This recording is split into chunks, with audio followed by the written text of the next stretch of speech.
You and your spouse can simply lounge on the floor, the department head stated, slyly grinning at Mike.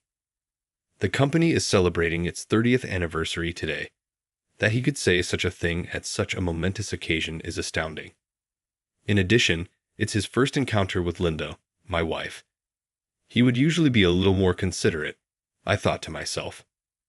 The president's daughter, Jessica, made an even more unexpected move. Suddenly, she handed us a cardboard box that had been flattened and said, "Use this." The cardboard fell to the ground, creating a cloud of dust. "Shall we go home?" To Linda, I said. "Yes, let's," she said, a little shaky in her voice. We were going to depart the arena when we started to get bruises. Adam is my name. I am 40 years old. Together with my wife, Linda, and our daughter, Anna, who is in middle school, I lead a simple but contented existence. Linda and I first became acquainted in high school and were married at the age of 25. We were merely buddies back then. However, despite a lot of ups and downs, we eventually strengthened our bond and realized we were partners. We've been together for a very long time and are not just married, but also the best of friends. We can talk about anything. Because of this, when we were younger, we frequently got into arguments about things we wanted to communicate to one another. However, our arguments were only short showers. The phrase "the ground hardens after the rain" is true. After a while, our wrath would naturally subside and disappear, leaving only our love for one another. Every time there was a fight, I thought we understood each other better. Our disputes have substantially diminished since Anna moved in. The words "children around" truly resonates with me. Not that we made the conscious decision to stop fighting for Anna's sake, but we did naturally begin to get along better. We wish to carry on having a happy family of 3. I travel every day from work to home with this hope in my heart. On my way to work today, as every other day, I was bumped around in a packed train. Although I have to endure the morning rush every day, it doesn't seem so horrible when I consider that I work for my family. Everyone on this train is undoubtedly working hard toward a goal. When you think like this, even the uncomfortable circumstances of a packed train have purpose. A mountain of mundane work waited for me at the office. Despite having a wonderful family, I'm having some problems at work. With 2,000 employees, this business has been a profitable endeavor for the past 30 years since its founding. This company is where I started around a year ago. I had been employed by a tiny family-run company up until that point, but financial troubles caused it to fail. These days, with small firms collapsing one after another as a result of the dire economy, losing your job abruptly is a prayer answered. However, I never imagined that would occur to me. My initial thoughts were of my family when everything happened. Linda took on multiple part-time jobs after I lost my work to help support us until I was able to secure a new job. Although I appreciated her help, it was difficult for a person in their late 30s who had only previously worked for small businesses to obtain a new position. I even thought about asking Linda to take Anna and return to her parents' home at one point. It appeared like Linda's parents, who are well off, may benefit more from my absence. I questioned whether her divorcing me would make them happier. But when Linda found out what I was thinking, she became even more upset with me. "Don't decide on our happiness," she cried out. Her unexpected wrath surprised me, but then she softened. "We 3 make up our family. It's what brings us joy. I'll be there for you no matter what if you're in danger. Thus, never again discuss breaking up." Linda's soft face also conveyed a hint of sadness. I began looking for a new career after feeling incredibly guilty for causing her such anguish. That was the moment Mr. Thompson, the president of the business I work for now, approached me. He had been my father's close buddy since college and appeared to have continued to watch after me even after my father passed away. He offered me to join his company after learning that the one I had worked for had filed for bankruptcy. This was my chance to get a work again, even at a big company, something I had never even dared to aspire for. I decided to accept the offer right away. However, I quickly discovered that big businesses had high standards. Everyone else had further education, unlike me, who began working immediately after high school due to the death of my father, the primary provider. They were stoic in temperament and extremely proud of their work. Mike was one of them, a prestigious department head in his early 30s, and he was quite hard on me, a non-degree holding man, assigning me menial jobs. I don't know how a middle-aged man with a low education managed to get into this company, but don't get in our way, he stated on my first day. I simply nodded understandingly and discreetly accepted President Thompson's invitation to join this company, as it was a secret. It was annoying, but I had to keep telling myself it was useless to get hung up on such small-mindedness. I made the decision to put in a lot of work for my family. But Mike was treating me worse and worse every day. He whined no matter what I did. He called me by a nickname instead of even using my name. Aita, before I return from lunch, please copy these documents for everyone. Make me a hot cup of coffee when I get back, please. Yes, sir, he'd reply. As you please, I answered. Mike's instructions also governed this reaction. I couldn't even respond using my own words. It was awkward and embarrassing at first, but after a while I grew accustomed to it and inadvertently began addressing him as sir, akin to a butler. It's scary, but learning to adapt is a necessary survival skill. The looks on Linda and Anna's faces when they got home made everything worthwhile, no matter how bad things were at work. I even began to consider Mike's harassment as something I had to put up with from my family at some point. The daughter of Mr. Thompson, Jessica, entered my life just as I was starting to get acclimated to Mike. It appears that she began dating Mike and began to visit our department more frequently.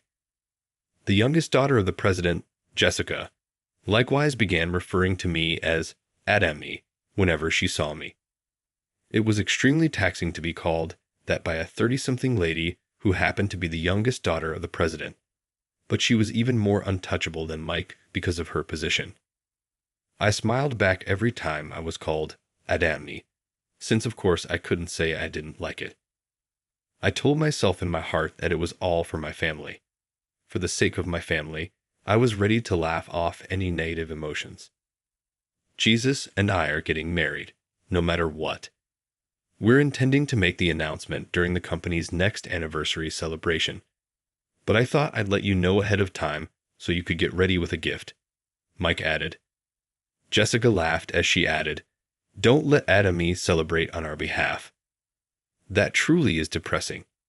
He's clearly not happy, and you can't celebrate others until you're happy yourself. His face alone tells you everything." My first thought was, that's not true. My family is really loving, and I'm really content. I realized that I was yelling this more frantically than I had meant to. When they saw my response, they exchanged a look and started laughing. "Dude, what's up with that distraught expression on your face? Your family is not loved by you. To endure daily mockery at work, all you have to do is believe it," Mike remarked. My pulse raced as soon as I heard what he said. If your cherished family witnessed how you are at work, I wonder what they would say. Jessica held Mike's arm and added, "If it were me, I would feel bad and think it's best to quickly divorce such a pathetic, unreliable husband and find someone else." As they walked away, the two of them leaned in close to each other and laughed mockingly. I could still see Linda and Anna, even if their words had broken me to my core. I usually would have hurried home to greet Linda and Anna, but I walked with a heavy gait that day. I stood in front of the door for a while to gather my thoughts so that my family wouldn't see me crying, and then I opened it. "Welcome home," Linda smiled and said to me. However, she gasped in shock as soon as she saw my face, saying, "Dad, you're smiling so much. Has anything enjoyable occurred?" Despite what she said, I appeared a little nervous, as though my forced smile had come off as forced. I ended up forcing a smile that turned into an awkward laugh because I felt like I was trying so hard not to let my family know what was really going on in my heart. Linda saw, of course, and said, "Did something happen at work?" with a serious expression. I wanted to tell them that it was nothing to worry about, but I was unable to resist. "What's not right?" She looked at me, shocked, and said, "Are you okay, Dad?"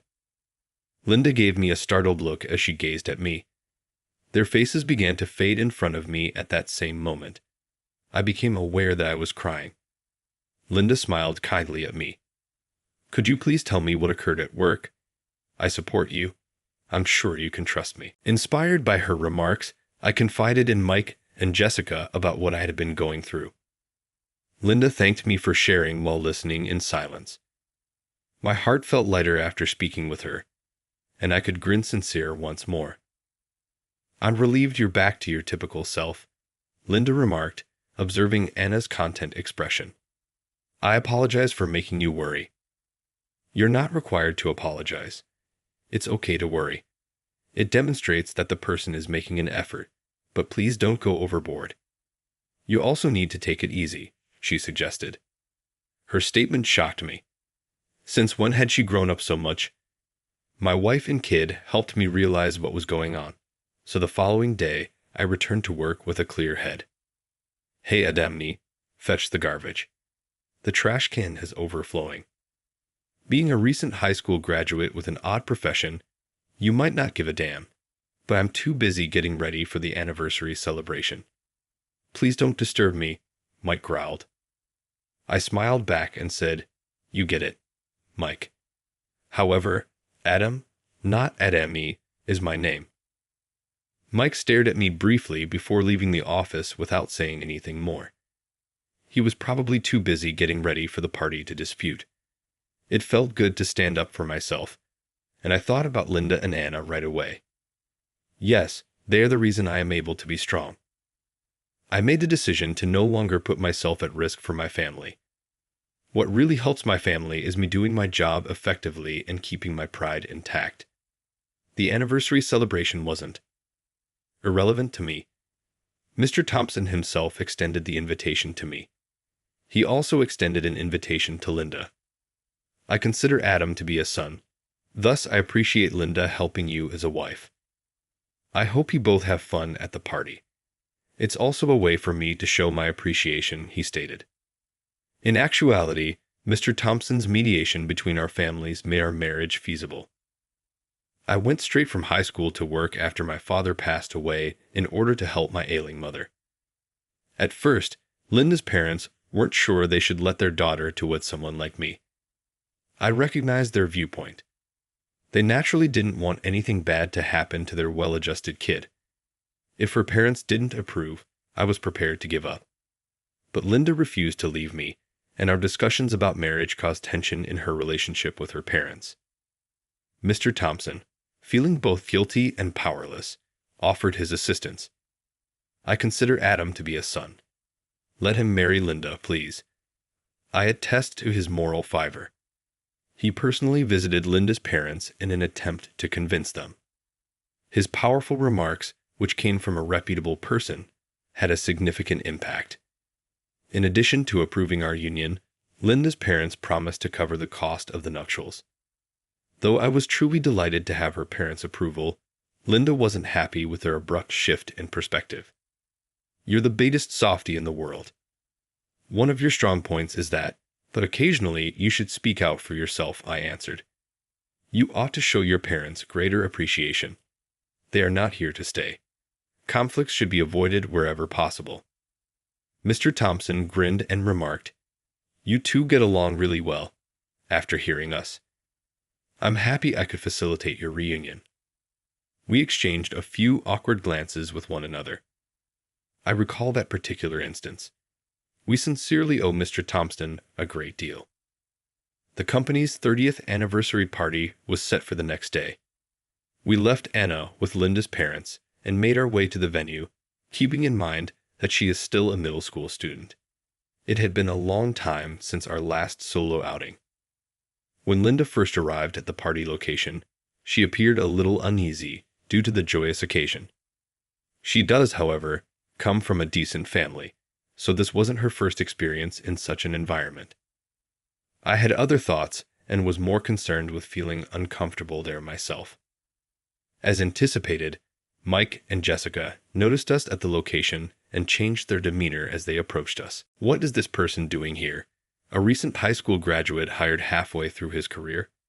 Is the HR department at blame for this in any way? There has to be some sort of mistake. It's just not realistic. There might not even be a seat set out for you, Jessica scoffed meanly. Mike regarded me with a sly smile. You and your wife can just sit on the floor, right? Since Linda had never met them before, I found it hard to believe he could say such a thing on such a momentous day. Normally, I would think they would be a little more polite. Jessica did something even more unexpected while I fumed inside. She approached us abruptly with a flattened cardboard box and said, "Use this." I started coughing as soon as the cardboard touched the ground and began to kick up dust. Jessica scoffed at me while pointing. Because she is Mr. Thompson's daughter, I was ready to forgive her, but this went too far. This was excessively harsh, even if they were unaware of my relationship with Mr. Thompson. With a smile, Linda observed the entire conversation in silence, but she soon opened her mouth to speak. She was a determined individual, and she was aware of Mike's treatment of her. I was afraid that she might respond. However, Linda received us calmly and with grace. I apologize for the introduction's delay. I've been hearing a lot about Mike's caregiving for my hubby. Mike gave Linda a resentful glare. It isn't comparable to it. I regret to inform you that he has been confined to daily menial work. But don't worry, he makes a respectable salary for a janitor. Jessica chuckled at what Mike had said. Here, Adami cheerfully endures mockery throughout the day in order to protect his cherished family. It's truly heartwarming. However, I'm shocked that you came here. Do you not feel uncomfortable here? I was concerned about Linda's reaction when she gave me a quick glance. Her stately profile revealed her sophisticated background. It appeared that the hurtful remarks had had no effect on her at all at first glance. Still, I saw a faint quiver in her lips. It was the first time I had ever seen Linda act like this, and I wasn't sure if it was out of sadness or rage. "Shall we go?" I asked, instinctively putting my hand on her back. She turned to face me, her eyes full of tears, as if she was waiting for those words, and said quietly, "Yes, let's." She must have been suppressing her emotions, not wanting to make a big deal out of it, certainly not for me. The best thing I could do for her was to leave. We were stopped and called just as we were ready to go away together. It was Mike, the one who had followed us, his once smiling face now pallid. "Hold on, please return. It's Mr. Thompson who needs you. He threatened to terminate me if you left right away." "Exactly who are you? How do you feel about Mr. Thompson?" He let out a gasp. "It appears you finally realize the gravity of your actions," Linda said Mike right away. "Though we've previously spoken with Mr. Thompson about this, we're heading out at this time. You'll lose your job if we do. Adam won't have to endure suffering right then."